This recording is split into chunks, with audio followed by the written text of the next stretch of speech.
Welcome, GOBA members, to another recording of the GOBA Blueprint Show.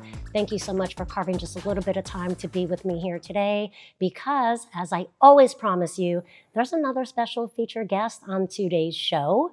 And so I think you're going to be really excited. I think we're going to have a little fun with this one, and I'll tell you why here soon. But please give me a warm welcome, right? Stay with me here for the incredible Mr. Gustavo Lozano. Thank you so much for having me, Shasta. You're the best. Thank you. You are the best. Thank you so much for really just agreeing. I know we joked about you coming on the Blueprint Show, and so we're making this happen. Awesome. Well, I appreciate you making it happen and taking me into consideration. It's an honor. I heard you have a lot to say. It depends on the questions. Yeah, of course. Well, look, this really is a telling moment, right, in this industry and all of the different trades and builders and what we do here in Central Florida for the home building community. So I like to bring different guests in on here and really just give a little insight, not only into the company aspect of what you do on a day-to-day basis and giving back to this industry, but also more so, let's learn a little bit about you as well at the same time. Awesome. Ready? Let's do it. Deal? Deal. All right. So you are at 26 years old. My friend, I don't know how you did this, right? P.S. I could be your mom, but we'll talk about that later. 26 years old, and you're the president and CEO of LQ Construction. Yes, that's correct. How? Explain. Do we have all day? Well, give me your short version. Short version was I was a very poor student. My parents are from Mexican descent. They're from Mexico, and I grew up in a Latino household. And my parents are very old school. They grew up on a farm over there. And my punishment for not doing well in school was my father always had a saying in Spanish: if you don't want the pencil, you're gonna have the shovel. So I was 11 years. Say it in Spanish. Si no vas a querer un lápiz, vas a agarrar una pala. Oh, that sounds. And I'm like, okay. I'm like, all right. So guess what? You've seen the meme where when you F around, you find out. Yeah. Well, I F'd around and I found out real quick. So the first day I ever set foot in a construction site, I was 11 years old. I'll never forget about it. I still have my boots when I was 11. I still have them in my closet. And they're all messed up. The soles are off and all that stuff. But I kept them just because, I think it's to me, it's everything, right?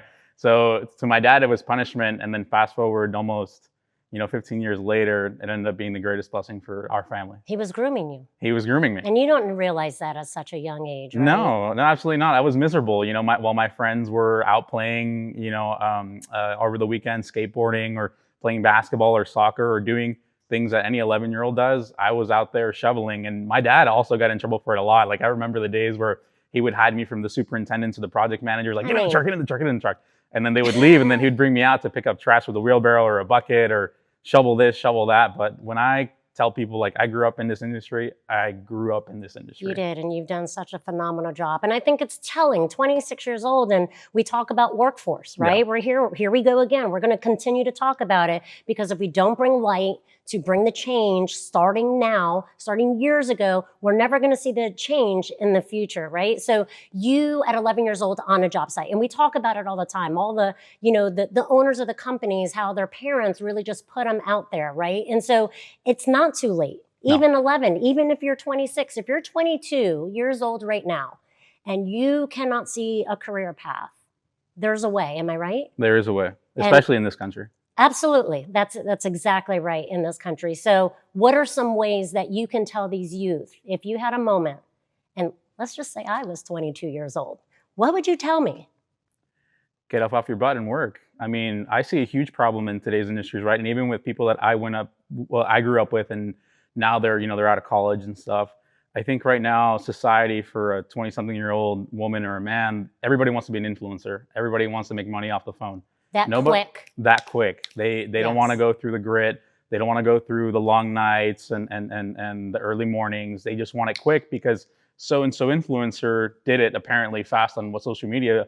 But little do they know, the most successful and happy people that appear like they are on social media are actually the ones that are most miserable and least successful. And they're painting this image that are literally brainwashing our youth.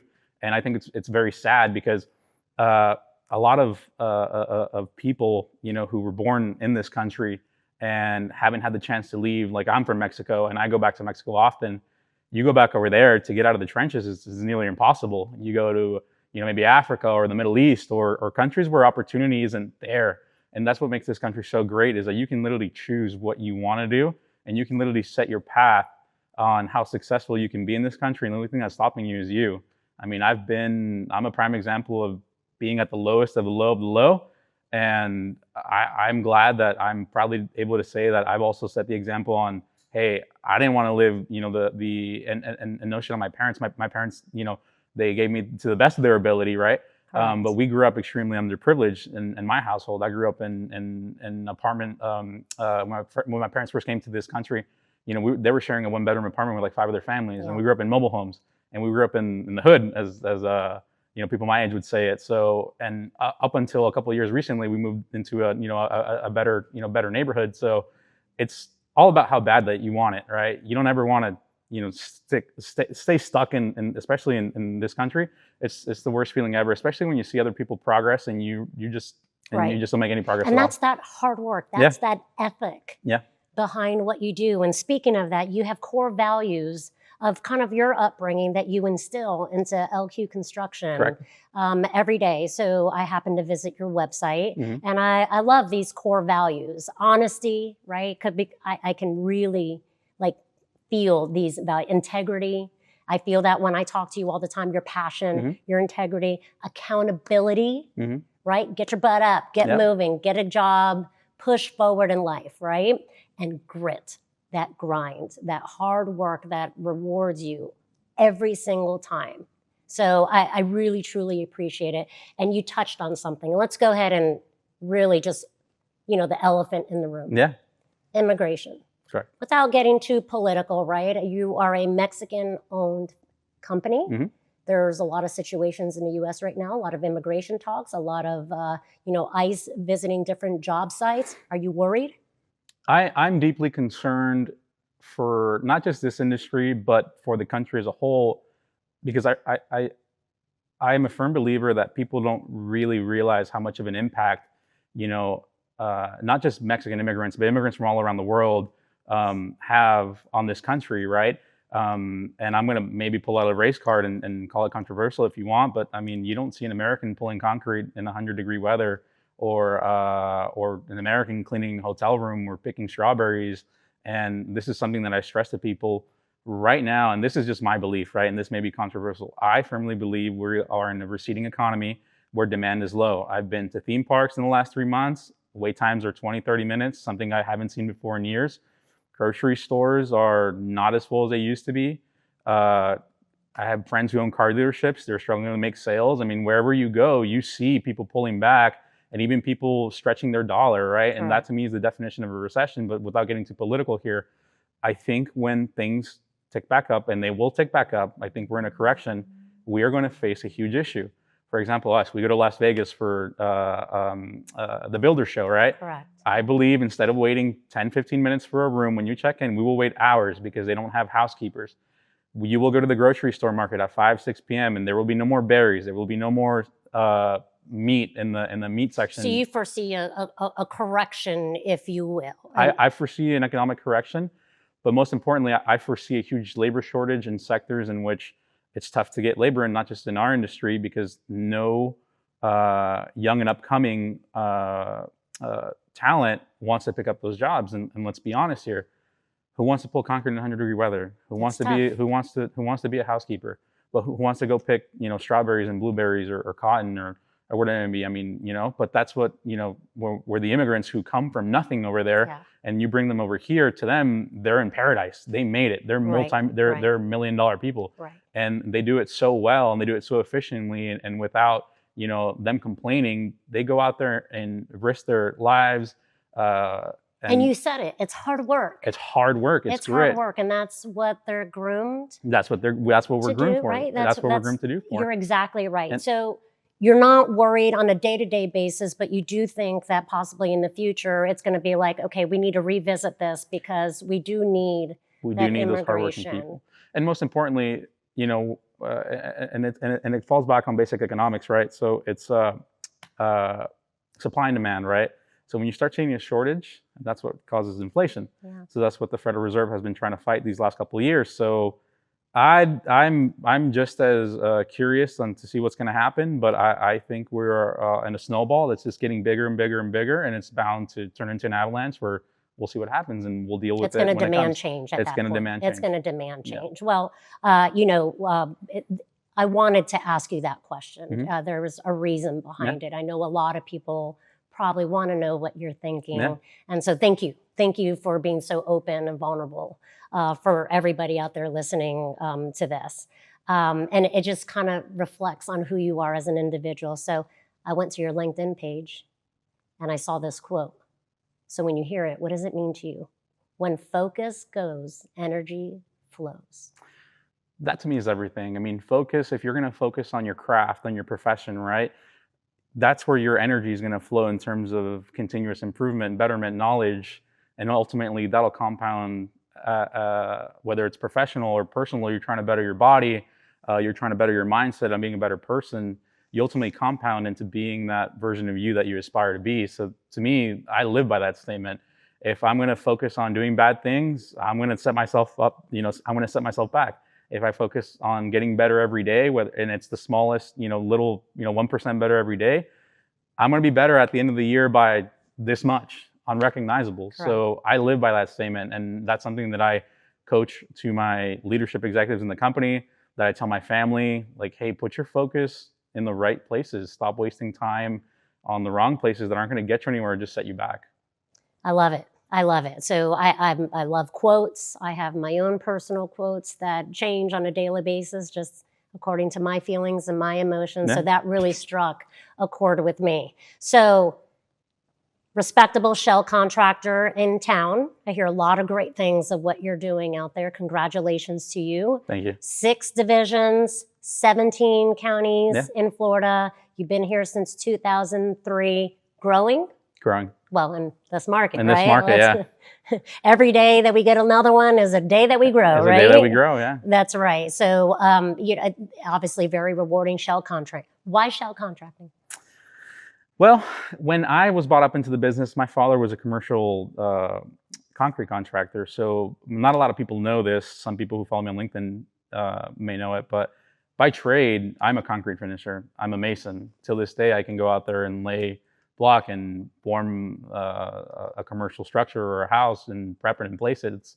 It's what I grew up doing, and it's what I know best, right? Why shell contracting?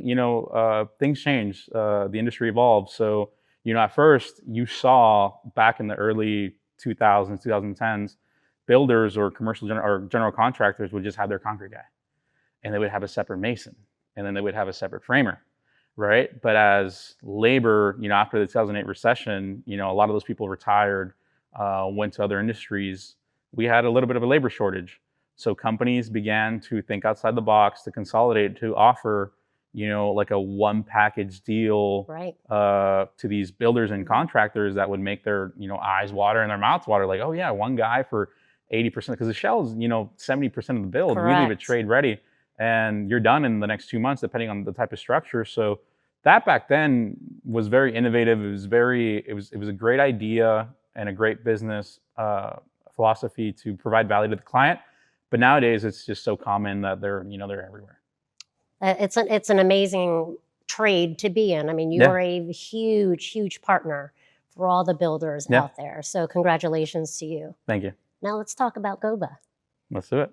So you and I have met. We have lunch all the time. We'll talk about this little piece on the table here in a minute, but you came into GOBA, you're very passionate, your team is very passionate, and then you decided to become a GOBA corporate partner. Yeah. Tell us your thoughts on GOBA, your why, and why it was so important to give back to GOBA and to the industry. Well, I'm as stubborn as they come, right? And no. Yes, I'm a very stubborn person. Not that I'm arrogant. I'm open-minded, but I'm stubborn in the terms of, if I'm doing well up until a point where I'm stuck, before I get stuck, like, why should I, go out there and network? I've always looked at it before, I was like, why am I going to go? I don't talk to these people. Like, I just want to work and get paid and go home. I don't want to socialize. Right. Yeah. I used to be also a very shy person. I wasn't very outgoing. I wasn't a very good speaker. So that's also part of the reason too, is that personal change in me. But why GOBA? I mean, I hit a plateau in the business where I wanted to grow into other markets, and we had no marketing. We had no social media pictures. I had no relationships with my clients other than an email. Right. And it was a very transactional relationship where the work is done, here's a check, and that was it. I'll see you at our Christmas party if we have one. And when, as we started growing, I started hiring talent that came from other large corporations, and they saw, like, Gustavo, I really think, you should look into being a part of GOBA, being a part of ABC, all these associations where you can just get in the room and just say hi to the people that you email for years or for weeks or for months. And my name's Gustavo, or my name's so-and-so, like, I've been doing business with you for the last 2 or 3 years. It's finally a pleasure to meet you. And you'd be surprised how many of us, are on that same boat. And if it wasn't for you guys bringing all those people in the room, personal connections like that wouldn't be, possible. So I quickly realized, as my professional career and as a personal, as a person, how important relationships are, not just in this industry, but everywhere. It's all about who you know. And the beautiful thing about, GOBA in this industry is a lot of those professional connections that you make here or you've already had, they become family. They're coming to your kids' birthday parties, or to my birthday parties, or to our company parties. I'm going to your birthday party. You are coming to my birthday party, August 9th. So it's the relationships that bloom into friendships that, for years to come, a lot of these clients of ours, they see me grow as a young man and a professional. Like, man, some of these clients have been with me since I was like 15, 16, 17, and they got stories for days. And I'm sure that, they'll speak about whenever, we get together. But it's all about building the personal relationship. Whenever, I may need something or they may need something, we have the trust and the confidence. Like, hey, I'm going to call Gustavo at 9 o'clock at night and 10 o'clock at night. And I can proudly say all my clients have that access, all my vendors do. And I feel the same way when it comes to my clients, because sometimes we work late night, we call whenever something may be needed, and, we attend to that. So it's all about building that personal connection.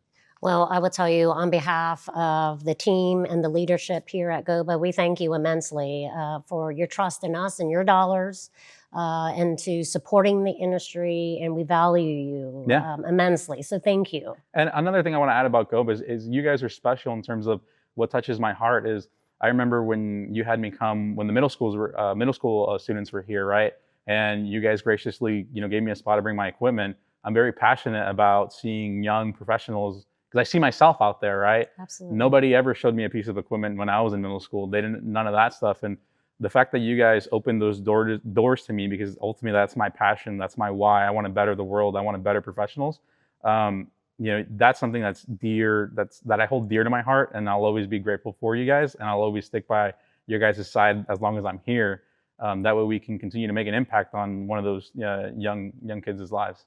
Well, it's funny you say that. So I do need your services again. Okay. GOBA is going to be hosting 100 high schoolers. Awesome. OCPS high schoolers here, and we need way more equipment. Okay. Okay, done, right? It was done. Okay, so our workforce development committee is setting all that up, but it would be 100 students, a lot more activities, and all the goodies. We want them to, get inside those trucks and beat the horn and do exactly what they did last time. Yeah, that was a good one. That was really good.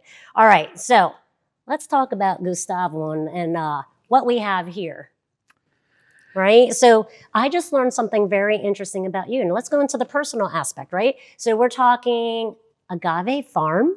Agave farm. Tell me. It started out, it is an experiment. It's nothing that we're going to get into to like, hey, I'm going to sell liquor for a living. No, it's my passion. So I obviously I'm from Mexican descent. I love tequila. I love mezcal. I'll drink a little bit of beer. And going back to Mexico, where we're from, in Los Altos de Jalisco, that's where tequila is produced, right? So we own a little bit of property over there, and we decided to plant some agave, just to experiment, see what's going to go on. Which not all agave will give you the juice needed in order to produce a bottle of tequila or mezcal, right? So drinking is not, I don't want to say one of my passions or one of my hobbies. I like to try a good spirit. I like to try a good cigar. Absolutely. Right? All within, my limits. I know my limits, especially during the work week. But it is one of my passions that I like to collect tequila. I like to drink. I like to try things, even food as well. Tequila and steak. Tequila and steak. Tequila and tacos. Yeah. So, I made a connection over there, and well, hey, can can we produce a couple bottles just to see what they're going to come out with? And we met with the sommeliers and the master distilleries, the distilleries who distill a lot of tequilas like Don Julio and all that stuff. And we made a connection where we were able to produce just a very small batch amount of bottles to see if they're to me and my family's liking. That we can, if we decide to mass produce and sell to the public, we can, or we will if that's something we decide to do. But this was more of just like, hey, I want to have my tequila that I tasted, that I helped produce, and it's in my office or it's in my house. So it was just something that was done for fun. Why not? I had the time. It's something that I enjoyed drinking, and I wanted to kind of really get into the art of crafting a good spirit. Well, I will tell you, I'm no pro on the judgment of any tequila, but you allowed me an opportunity to sample this, and I believe I did, I tightened up, and I was like, it's perfect. So what are your thoughts on your tequila? This may be a little bit biased, right? But I'm not going to say it's the best, but it's very traditional, right? This one is it's a tequila blanco. And a lot of tequilas are compressed without their agave fibers using mills. This one is compressed using the raw cooked agave with the fiber with cajun, which is a big volcanic rock. And that's how tequila was made ever since the inception of mezcal, because mezcal was the first agave spirit ever made in Mexico. And then tequila came from them. So it's very traditional. It's very mineral. It's very refreshing. I thought it was smooth. Yeah, it's very smooth. And then the unique part about this is that we age it a little bit in mezcal barrels. So at the end, you get a little bit of that smokiness. So it's like, so for the drinker who enjoys spirits, this is one of those where you can sip on and then it'll hit you out of nowhere. Like, it was good. I mean, I'm doing great, aren't I? Oh yeah, you're doing fantastic. Yeah, great. Okay. All right. So listen, I want to end this on one key factor because I know nobody can do this on their own. When in regards to you, Gustavo, in regards to you as president and CEO of LQ Construction, who are your mentors? Who do you look to? Who do you call on a bad day? A lot of people, right? And this ties back into, I wasn't taught how to be a president or a CEO up until I recently went back to get a book education. I was mentored by, business owners, people that I grew up in the business with who have nothing to do with shell contracting or concrete contracting. A lot of them, some of them are my suppliers, right? That own these hundreds of $1 million companies, right? I'm a person who loves to learn. I'm very analytical. And if it's something that interests me, I'll stick to it like a sticky note on the desk, right? So it all ties back into people who I saw in the business who, a lot of my friends I don't have much friends that are my age. A lot of them are 50, 60, 70 years old. Very successful people. That like tequila. And that like tequila. I like to drink, right? They show me the good life. But those guys have really kind of paved the way for me to walk on stable ground, right? Yeah. Whenever I run into an issue that I haven't, foreseen yet, I call my mentors, right? Some of them are even family that own these, large corporations. Some of them are small corporations, but they've been around for hundreds of years. You're right, going, back in Mexico. I'm like, hey, and just brainstorming with people who are in the circle that you aspire to be and that you are in. I have this saying that if you hang out with 5 successful people, you will be the 6th. If you hang around with 5 screw-ups, you will be the 6th. So it's all who you surround yourself with, right? I always want to surround myself with people who are doing better than me, who are at the level I aspire to be at, right? And one thing I'll add on to that is, the criticism too. I've always been criticized by people who have always aspired to be where I'm at. I've never been criticized by a person who mentors me. Right. On the contrary, they're very compassionate. They're like, hey man, I've been there before. Keep your head up, and you see them, and how can you not be motivated and driven to, not let them down because they're giving you their time. Because I believe time is the most valuable asset that we have. Yeah, you don't know who's watching you, who believes in you, and who you're watching as mentors. Some of that can tend to be silent. Correct. So you always try to put your best foot forward, try to be the best version of yourself. Of course. Because people are watching and people love to have that story. 26 years old, president, CEO. I mean, that is an incredible story. That is exactly why I wanted you here today, and I learned a lot more about you. And I know we're going to go have tacos soon. Yeah. Oh, yeah. And we're going to try some tequila at your birthday party. Of course. And, GOBA is here for you. Please understand that. So thank you so much. Any last final words? Anything you want to get off your chest? Within reason, Gustavo.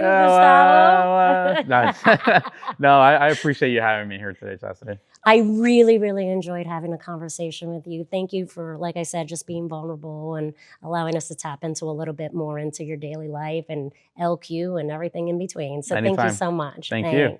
All right. So here we go.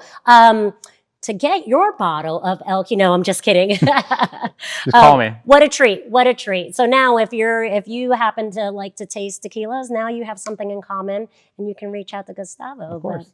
But thank you, GOBA membership, and all of those here watching this incredible podcast. If I could share one additional thing with you, you're watching an award-winning podcast, like award-winning. We got an Association of Excellence Award awarded to GOBA for the GOBA Blueprint. So we're thrilled. I mean, how cool is that, right? It's amazing. It's awesome. It's something to definitely be proud of and definitely to brag about, dude. That's right. So we're going to keep bragging because we're going to continue this and get another incredible speaker here to learn a lot more about the industry and, what we're faced with on a daily basis, workforce issue, permitting, impact fees. The list just goes on and on. So thank you so much for joining me. Keep calm, keep building, and build that American dream. Thank you so much for watching. We'll see you next time.